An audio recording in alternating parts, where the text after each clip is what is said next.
அண்ணா நான் கண்ணன் பேசுகிறேன் அண்ணா. கண்ணா வந்துட்டியா? அண்ணா கண்ணா இந்த துரியோதனனை அழிப்பதற்காக நம்ம 2 பேரும் சேர்ந்து அழிச்சிட்டு முடிஞ்சிருக்காரு. முடியாது. அது ஒரு 3 பேர் நம்ம சேர்ந்தங்க. ஆமா. ஏன்னா ஒரு பொம்பளை இல்லாத ஒரு குடும்பத்தை நம்ம அழிக்க முடியாது. முடியாது. அதனால பணக்காரியை கூட கூப்பிட்டு ஆமா நம்ம 3 பேரும் சேர்ந்து நான் என்ன மனதில் நினைச்சனோ இதெல்லாம் பூரா நீ நிறைவேற்றி வந்தாய். ஆமா 18 கோடி சேனையை மறுத்திருக்கிறார். ஆமா.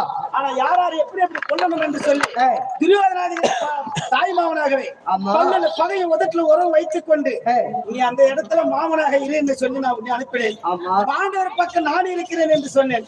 2 பேரும் எதிரிகிட்ட இருந்து நாம செய்த சபதம் எல்லாம் முடிச்சு விட்டேன். இப்போ நீ உயிர் போக மாட்டேன் இருக்கிறேனே. ஆனா ஒரு மனதில் எப்ப கண்ணன் வருவான் என்று சொல்லி எதிர்பார்த்து கொண்டிருக்கிறேன். இப்ப நான் அருகாமல் நிற்கின்றேன். வந்திருக்கிறேன். ஆசைப்பட்டிருக்கிறேன் அண்ணா.